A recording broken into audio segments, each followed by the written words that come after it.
Hello internet, my name's Lave and this week I watched two films. I watched Buried and I watched Locke, so you're getting two reviews for the price of one, you lucky devils. So these reviews are part of the Cinebrew Facebook group, a community of film lovers who love talking about films. Each month they hold a poll on a certain theme. This month's theme was one location movies. And you can't get any more one location than a coffin and a car. So I was really stoked that both of these films made the top of the poll because not only are they brilliant films, I actually already own them. Whee! So let's start with Buried, which stars Ryan Reynolds as Paul Conroy, a US truck driver working in Iraq for a big corporation. One day he's captured and buried alive. Fortunately or unfortunately for him, his captors have left him a lighter, a really shitty torch, and a mobile phone through which they communicate with him, saying that they want $5 million for his release. Ryan Reynolds is surprisingly good in this film. You really go through the motions with him, from sheer panic to dread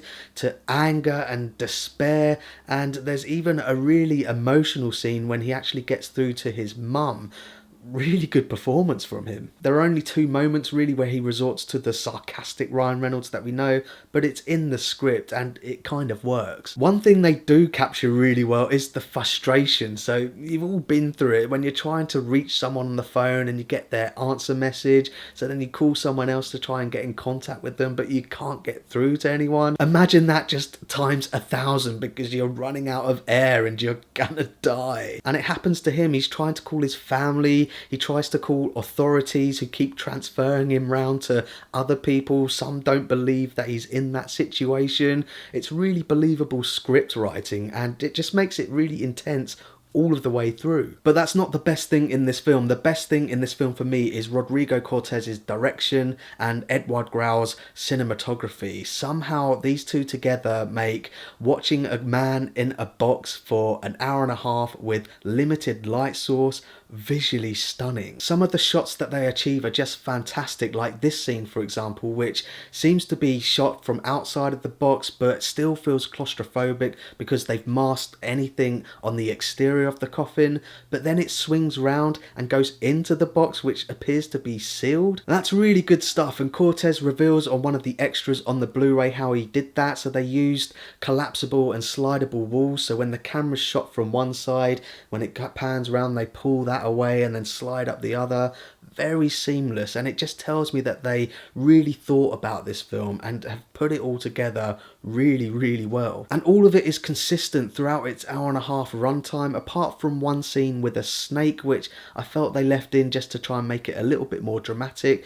When I really thought about it, they could have just cut it and it wouldn't have affected it at all, because it all builds to a really tense ending, which I'm not going to spoil. You're going to have to watch it. So that's my thoughts on Buried, and pause the video if you want to take a closer look at my enjoyment tracker now. Okay, so now we're moving on to Locke, which was written and directed by Stephen Knight and stars Tom Hardy as Ivan Locke. So he's a site manager, construction worker, and it's on the eve of a $100 million contract of concrete being poured into the foundations of this building that he's constructing. And then all of a sudden he leaves the site, gets in his car and decides that he's going to drive from Wales to London for some reason. I'm not going to spoil what reason. Again, you have to watch it. So like Buried, the entire film is set in one location. In this case, it's set in his car, and the plot and the motivations are revealed by telephone conversations that he has between his colleagues and his family, who are all like,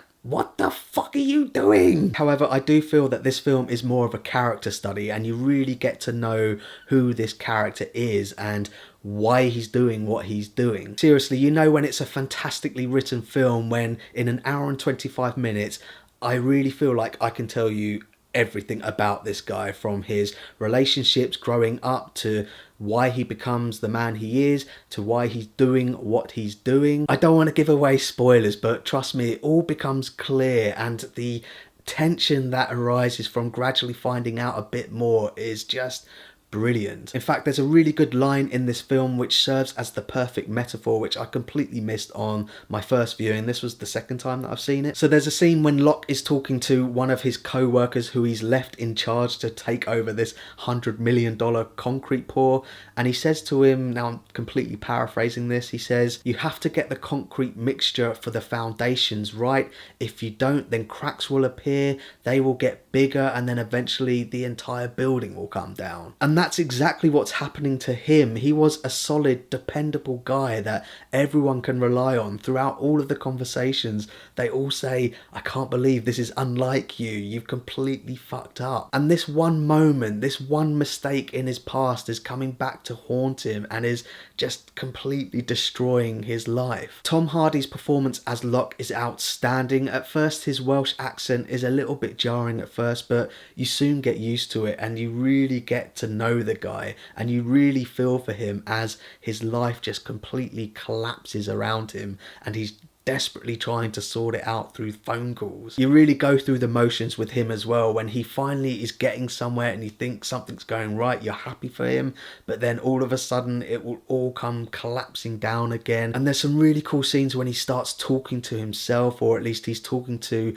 a character from his past in his imagination. It just shows why Tom Hardy is regarded as such a good actor. He can flip just like that. "I bet you're loving this, aren't you? Laughing at me behind my back, you fucking Ivan Locke." The cinematography is really nice in this film. I'm not sure if they did shoot it chronologically and just drove from Wales to London. It doesn't matter if they did or not because it's edited together seamlessly. It does feel like you have driven in this car from Wales to London for an hour and a half. It's brilliant. And I'm sure towards the end of the film there are a couple of shots which are deliberately left out of focus but then become clear, maybe representing what the character is going through. He's getting more tired but then kind of wakes up again. Maybe I'm looking into it a little bit too much, but at the end of the day, I really like how this film looks. So that's my thoughts on Locke, and pause the video if you want to take a closer look at my enjoyment tracker now. So both of these one location films are fantastic. I really enjoyed both of them. They're both really well thought out and constructed films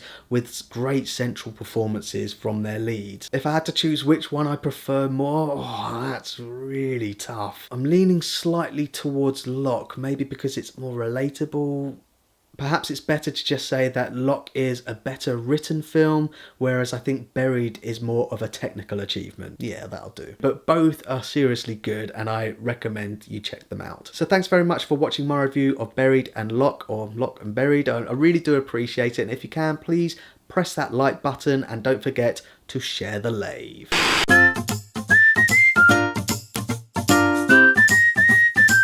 Subscribe.